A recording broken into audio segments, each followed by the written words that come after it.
Hello all, Tark here for Tark's Reviews. I want to do a quick touch base on what has been, for the past several months, my favorite tank, and actually my favorite tank to date, which would be the Mesh Pro by FreeMaX. But just as a little bit of background information for some of those who may not be as experienced with vaping, up until recently, the best flavor that you could get would be out of an RTA.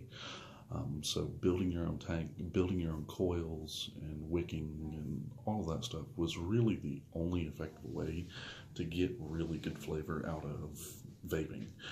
You could get decent flavor out of some of the tanks and things of that nature, but it was never comparable to a true RTA or RDA. Really RDA. So RDA is rebuildable deck drip atomizer. A RTA is a rebuildable tank atomizer. But mesh has been a game changer for that purpose. Now, I will say there are mesh RTAs and RDAs. However, I haven't had the opportunity to really test any of those yet. That is my next planned purchase. I haven't really decided on one yet, so if anybody has any suggestions, please feel free to drop a comment below.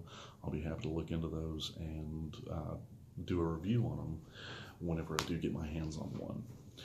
But like I said, today is going to be to touch base on the Mesh Pro.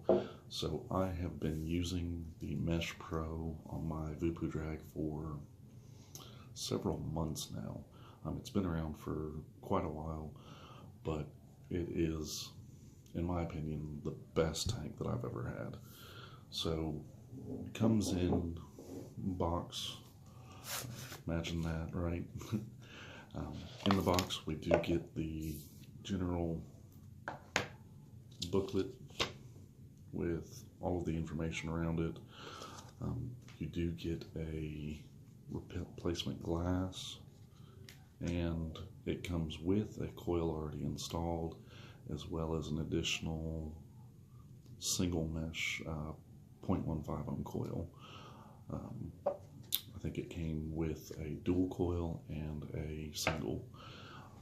I used the dual coil already, but I immediately went out and bought a pack of triple mesh coils. It's kind of hard to tell, but you can see the little dot here indicates which one I have.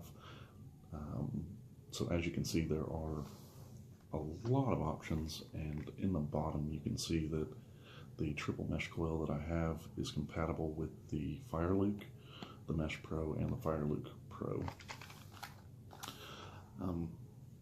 The Mesh Pro is suggested to run at 80 to 110 watts. Luckily enough, with the Voopoo, that's super easy to accomplish. I do run mine at 110 watts. Looks like I do need to change the battery out on it. But so all in all, outside it and besides flavor, the statistics of the tank, it is a 5 milliliter tank. I did go ahead and add my own vape pen, always a good practice to help protect the glass a little bit more, and multiple color options. I went with a carbon fiber. This little red dot here, that signifies where you can slide the tank open at. So a super easy top fill, no screwing the top off or anything of that nature. It does just slide right open. From my experience in the time that I've had the tank, I have had it open on its own in my pocket, I think once, and that was really my own fault. All in all, it stays closed, no concerns there. I have never had any leaking issues with it, and really, it's a great vaping experience. So let me go ahead and top it back off. I should have switched out the batteries before the review, but that's one of the advantages of the Voopoo drag, is you don't get as much power drop off as you do with some of the other box mods. but I will go over that in more detail on a later review of the Voodoo Drag itself. But let's go ahead and give it a try. So this is a week-old coil, so it's nice and broken. I think the triple mesh coils normally last me about a week and a half to 2 weeks.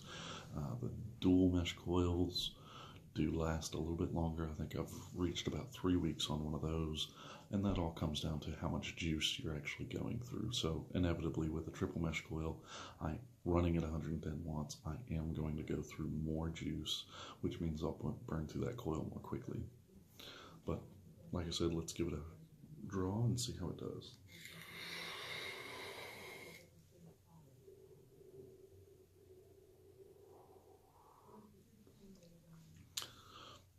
It's really great.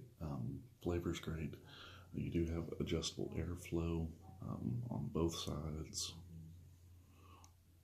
I tend to leave mine at about half open, maybe 3/4 of the way open, but you don't really have a bad whistling noise.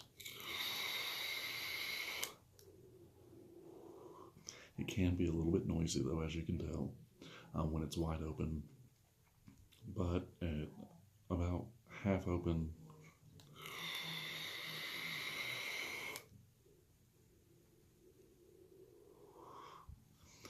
as you can tell, it's not as noisy.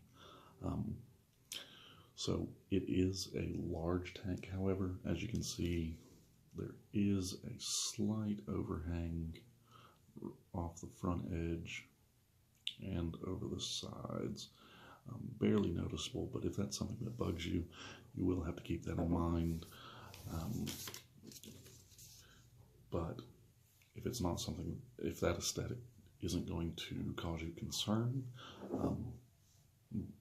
you'd be more like me in that case. All in all though, highly recommend if you've never tinkered with any mesh coil builds or any mesh coil tanks. This is a really good one to suggest. I actually preferred this one over the Fire Luke. I had taken a look at the Fire Luke. That's what I actually went to the store to buy. But the Fire Luke has a screw top in comparison to the slide open top fill, which led me to get the Mesh Pro instead. And actually I got the Mesh Pro for the same price, so I didn't really have anything to complain about there. I have not taken a look at the Fire Luke Pro tank, so I don't know how that one compares, but I do look to take a look into that one at a later time. So other than that, I believe I will leave off at this point and say definitely recommend.